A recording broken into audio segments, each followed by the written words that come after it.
बिस्मिल्लाहिर्रहमानिर्रहीम। अस्सलाम वालेकुम। जस्टिस काजी फैसल साहब ने प्राइम मिनिस्टर पाकिस्तान इमरान खान साहब के खिलाफ एक सोमोटो लिया। उस सोमोटो के बाद 3 फरवरी का एक हुक्मनामा जारी होता है। उस हुक्मनामे के बाद 10 फरवरी को वो केस दोबारा समाअत के लिए मुकर्रर होता है। 5 रुकनी बेंच उसकी समाअत करता है, जिसमें चीफ जस्टिस पाकिस्तान जस्टिस गुलजार अहमद साहब, उनके साथ जस्टिस मुशीर आलम साहब, जस्टिस उमर ताब बंदियाल साहब, जस्टिस काजी फैसल साहब और जस्टिस इजाजुल हसन साहब शामिल होते हैं। 10 तारीख को जो हुआ वो मैं आपको बता चुका हूँ। 10 के बाद अगले दिन 11 फरवरी के लिए केस समाअत के लिए मुकर्रर होता है। उस 11 फरवरी की समाअत का मुकम्मल अहवाल इससे पहली वीडियो में मैं आपको बता चुका हूँ, लेकिन अब बहुत इंपॉर्टेंट है कि सुप्रीम कोर्ट ऑफ पाकिस्तान की जानिब से 11 फरवरी की समाअत के बाद इस केस को बंद करने के हवाले से जो हुक्मनामा जारी हुआ है, जो फैसला जारी हुआ है, उसमें काजी फैसल साहब के हवाले से भी इंपॉर्टेंट ऑब्जर्वेशन आई है कि वो आइंदा प्राइम मिनिस्टर पाकिस्तान से मुतल्लिका केसेस नहीं सुन सकेंगे। क्यों नहीं सुन सकेंगे, वो सारी बात करेंगे। मैं 5 सफ़ात में मुश्तमिल इस फैसले का मुकम्मल मतन आपके सामने रखना चाहता हूँ। इसमें ये इसलिए मतन पूरा रखना चाह रहा हूँ ताकि आपको बैकग्राउंड सारा पता हो। और जाहिर है बहुत सारी वीडियोज़ मेरी ऐसी होती हैं जो आज से साल बाद 2 साल बाद वो फिर बहुत सारी चीज़ें होती हैं कि वो एक रिकॉर्ड का हिस्सा बन जाती हैं। कुछ चीज़ें बहुत सारे लोग कहते हैं कि वो इररेलेवेंट होती हैं, लेकिन रिकॉर्ड पे लाने के लिए वो ज़रूरी होता है कि वो सारी चीज़ें वीडियो में सामने रखी जाएँ। इसमें सबसे पहले तो नाम लिखे गए हैं कि अदालत के सामने कौन कौन लोग मौजूद थे। नाम मैं आपको बताता हूँ। इसमें सबसे पहले लिखा गया है वफाक की जानिब से अटारनी जनरल पाकिस्तान खालिद जवेद खान साहब और additional attorney general Suhail Mahmood पेश हुए। हुकूमत पंजाब की जानिब से additional advocate general Qasim Ali Chauhan, additional secretary ख़जाना खालिद महमूद और वजारत ख़जाना के लॉ ऑफिसर शहबाज अहमद शेख पेश हुए। KPK की जानिब से advocate general Shumail Ahmed Bhatt, additional advocate general Aftab Ali Khan, secretary ख़जाना Atif Rehman, secretary planning and development Aamir सुल्तान तरीन पेश हुए। बलूचिस्तान की जानिब से advocate general Arbab Mohammad Tahir, assistant advocate general Mohammad Farid Dogar, Islamabad की जानिब से एडवोकेट जनरल नियाजुल्लाह नियाजी पेश हुए। सिंध की जानिब से वीडियो लिंक पर advocate general Sindh Salman Talibuddin, chief secretary Sindh के focal person Saeed Ahmed Qureshi, deputy secretary finance Sikandar Hassan पेश हुए। पैराग्राफ नंबर 1, ये हुक्मनामा तहरीर किया है चीफ जस्टिस पाकिस्तान जस्टिस गुलजार अहमद साहब ने। वो ये कहते हैं कि फाजिल अटारनी जनरल ने मुतफरिक दरख्वास्त नंबर 751/2021 के ज़रिए सेक्रेटरी ख़जाना हुकूमत पाकिस्तान की तरफ से तहरीरी रिपोर्ट जमा कराई, जिसमें कहा गया है कि मौजूदा बजट के निज़ाम में वज़ीर-ए-आज़म, वफाकी वज़ीर, अरकान पार्लिमान या किसी दूसरी शख्सियत के पास फ़ंड्स मुख्तस करने का कोई सवाबदीदी इख्तियार नहीं है। जब तक कौमी असम्बली मंजूरी नहीं देती, किसी ख़ास शख्स को किसी डिमांड पर रकम फराहम नहीं की जा सकती।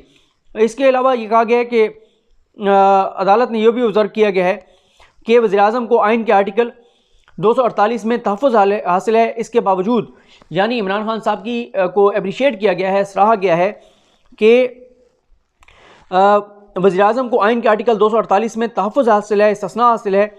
इसके बावजूद हमारे गुज़िश्ता आर्डर की रोशनी में वज़ीर-ए-आज़म ने मुंदरजा झैल बयान के साथ रिपोर्ट पर दस्तखत किए हैं। उस रिपोर्ट में लिखा गया है कि यह आगाह किया जाता है कि वफाकी हुकूमत की जानिब से अरकान पार्लिमान में कोई फ़ंड्स तकसीम नहीं किए जा रहे। इस ज़मन में मीडिया में शाया होने वाली रिपोर्ट दुरुस्त नहीं। कानून साज़ों को तरक्याती स्कीमों के लिए कोई रकम नहीं दी जा रही। डॉन अखबार की खबर की तरदीद की गई है और प्राइम मिनिस्टर की जानिब से इस रिपोर्ट पर दस्तखत मौजूद हैं, जिसको अदालत ने अप्रिशिएट किया है। पैराग्राफ नंबर 2, अदालत ने लिखा है कि फाजिल एडवोकेट जनरल पंजाब ने भी चीफ सेक्रेटरी और सेक्रेटरी ख़जाना की दस्तखत शुदा मुतफरिक दरख्वास्त के जरिए अपनी रिपोर्ट जमा कराई है, जिसमें जस्टिस काजी फायसा और जस्टिस मकबूल बाकिर की तरफ से 3 फरवरी को जारी किए गए हुक्म में उठाए गए सवालात के जवाब दिए गए हैं। और कहा गया है कि सूबाई असम्बली की जानिब से पब्लिक फंड्स आइन के आर्टिकल 120 से 124 में दिए गए तरीक़ाकार के मुताबिक जारी किए जाते हैं। अखराजात के हवाले से बजट में तमाम अखराजात आइन के आर्टिकल 119 के तहत बनाए गए हैं।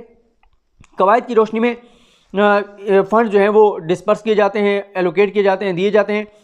कवायद में ऐसी कोई शिक नहीं है जिसके तहत फ़ंड्स किसी रुकन असम्बली को दिए जा सकें। हुकूमत पंजाब ने ना तो फ़ंड्स किसी रुकन के हवाले किए हैं, ना फ़ंड्स हवाले करने का कोई अमल शुरू किया गया है और ना ही ऐसा कोई इरादा है।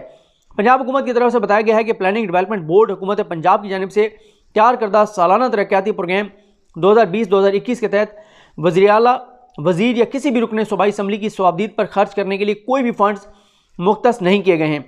पंजाब हुकूमत की जानिब से बताया गया है कि मुतल्लिका हुकाम की जानिब से बनाई गई मुख्तलिफ तरक्याती स्कीमों पर अमल दरामद मुतल्लिका कवायद और ज़वाबित के मुताबिक किया जाता है। तरक्याती स्कीमें मखसूस मनसूबों के मुताबिक होती हैं, वो किसी शख्स के लिए मुख्तस नहीं होती। उसके बाद है कि पंजाब हुकूमत के जवाब में सवाल उठाया गया है कि क्या वफाकी या सूबाई हुकूमतों ने कानून साज़ों को रकम फराहम की है या करने का इरादा रखती है या नहीं। इस निशानदेही पर इसकी निशानदेही पर तरक्याती काम किया जा रहा है। पैराग्राफ नंबर 3, अदालत ने लिखा है कि एडवोकेट जनरल सिंध ने कराची रजिस्ट्री से वीडियो लिंक के जरिए पेश होकर बताया है कि हुकूमत सिंध ने चीफ सेक्रेटरी और सेक्रेटरी खजाना सिंध की दस्तखतशुदा रिपोर्ट जो है वो जमा कराई है, जिसमें अदालत के 3 फरवरी को जारी गुज़िश्ता हुक्म में उठाए गए सवालात का जवाब देते हुए कहा गया है कि सिंध हुकूमत ने सालाना डेवलपमेंट प्लान 2020-21 में किसी भी मेंबर कौमी और सूबाई असम्बली या किसी खास शख्सियत को फंड्स नहीं दिए और ना ही मुख्तस किए गए हैं। सिंध हुकूमत ने कहा है कि सूबाई हुकूमत आइन, कानून और सुप्रीम कोर्ट की तरफ से साबिक वज़ीर-ए-आज़म राजा परवेज़ अशरफ के हवाले से मुकदमा में दिए गए हुक्म की रोशनी में फ़ंड जारी करेगी। उसके बाद पैराग्राफ नंबर 4, इसमें कहा गया आगे पैराग्राफ नंबर 6 जो है वो सबसे इंपॉर्टेंट है, लेकिन अभी हम 4 में हैं। फैसले में सुप्रीम कोर्ट ने लिखा है कि 10 फरवरी 2021 को जारी अपने हुक्म में हमने नोट किया कि KPK और बलूचिस्तान हुकूमतों ने पहले ही अपने जवाबात जमा करा दिए हैं, जिनमें बिल्कुल वाज़ेह तौर पर बताया गया है कि मेंबरान सूबाई असम्बली, वज़रा समेत किसी भी खास शख्सियत को कोई तरक्याती फ़ंड जारी नहीं किए जा रहे। तरक्याती फ़ंड्स आइनी तरीक़ाकार और क़वायद व ज़वाबित के तहत इस्तेमाल किए जाएंगे। पैराग्राफ नंबर 5, इसमें लिखा गया है कि वफाकी हुकूमत की जानिब से अटॉर्नी जनरल पाकिस्तान ने मुतफर्रिक दरखास्त नंबर 751 के ज़रिए रिपोर्ट जमा कराई है, जिसके मुतल्लिका पैराग्राफ्स इस फैसले के आगाज़ में शामिल किए गए हैं, जिनमें कहा गया है कि बजट में मुख्तस किए गए तरक्याती फ़ंड्स वफाकी वज़रा, अरकान पार्लिमान समेत किसी को भी हवाले नहीं किए जाएंगे। सालाना बजट में जो भी फ़ंड्स रखे गए हैं वो आइन और मुतल्लिका रेगुलेशंस के तहत इस्तेमाल किए जाएंगे। उसके बाद लिखा गया है कि हुकूमत पंजाब और सिंध की रिपोर्ट्स में भी ये बताया गया है कि मेंबरान सूबाई असम्बली और खुसूसी शख्सियात को तरक्याती फ़ंड्स फराहम नहीं किए जा रहे और तमाम तरक्याती फ़ंड्स आइनी मैंडेट और सूबाई हुकूमतों की जानिब से सालाना बजट से मुतल्लिक बनाए गए क़वायद व ज़वाबित के मुताबिक इस्तेमाल किए जाएंगे। अब आया है पैराग्राफ नंबर 6, सबसे इंपॉर्टेंट पैराग्राफ। इसमें लिखा गया है कि इस मौके पर इस बेंच के जजेस में से एक जस्टिस काजी फ़ाइज़ ईसा ने व्हाट्सएप मैसेज के ज़रिए नामालूम ज़राए से मिलने वाली कुछ दस्तावेज़ात रिकॉर्ड का हिस्सा बनाने की इजाज़त चाहिए। फाजिल जज ने इन दस्तावेज़ात की एक कॉपी बेंच के दीगर जज साहिबान को फराहम की। इन दस्तावेज़ात की एक कॉपी अटॉर्नी जनरल पाकिस्तान को भी फराहम की गई। फाजिल जज ने यह भी कहा कि उन्हें यह यकीन नहीं है कि वो दस्तावेज़ात असली हैं या नहीं। इस पर अटॉर्नी जनरल पाकिस्तान ने कहा कि इन दस्तावेज़ात के मुसद्दका होने पर सवालिया निशान है, इसलिए उनको रिकॉर्ड का हिस्सा नहीं बनाया जा सकता। अटॉर्नी जनरल ने मज़ीद कहा कि फाजिल जज इस मामले में किसी भी वक्त शिकायत कुनिंदा बन सकते हैं, लेकिन इस हैसियत में फाजिल जज के लिए ये केस सुनना मुनासिब नहीं होगा। चीफ जस्टिस पाकिस्तान ने इसलिए ये ऑब्जर्वेशन दी है कि मौजूदा हालात में ये मुनासिब नहीं होगा कि फाजिल जज जस्टिस काजी फ़ाइज़ इस मामले को सुने, क्योंकि फाजिल जज ने पहले ही ज़ाती हैसियत में वज़ीर-ए-आज़म के ख़िलाफ़ एक पेटिशन दायर कर रखी है। इसलिए गैर जानिबदारी के असूल का तकाज़ा और इंसाफ के तकाज़े पूरे करने के लिए मुनासिब होगा कि फाजिल जज वज़ीर-ए-आज़म से मुतल्लिक मामलात की समाअत ना करें, वज़ीर-ए-आज़म से मुतल्लिका केसेस की समाअत ना करें। सबसे इंपॉर्टेंट ये है, उसकी रीज़न ये है कि अब जो भी प्राइम मिनिस्टर पाकिस्तान के ख़िलाफ़ फैसला आएगा, जो भी केस आएगा, उसको काजी फ़ाइज़ साहब नहीं सुन सकेंगे, क्योंकि उनके ख़िलाफ़ ये लिख दिया गया है कि क्योंकि वो एक पार्टी हैं इमरान खान साहब के ख़िलाफ़, जो उनके ख़िलाफ़ जो रेफरेंस भेजा गया था सुप्रीम जुडिशल काउंसिल को, उसमें इसलिए वो अब वज़ीर-ए-आज़म इमरान खान के ख़िलाफ़ केसेस में नहीं बैठ सकेंगे। पैराग्राफ नंबर 7, इसमें लिखा गया है कि ऊपर दी गई सूरत हाल के पेश नज़र अदालत उज़्मा की तरफ से 3 फरवरी की समाअत के बाद जारी हुक्म में जो सवालात उठाए गए थे उनके जवाबात मुतल्लिका हुकूमतों की जानिब से दिए गए हैं।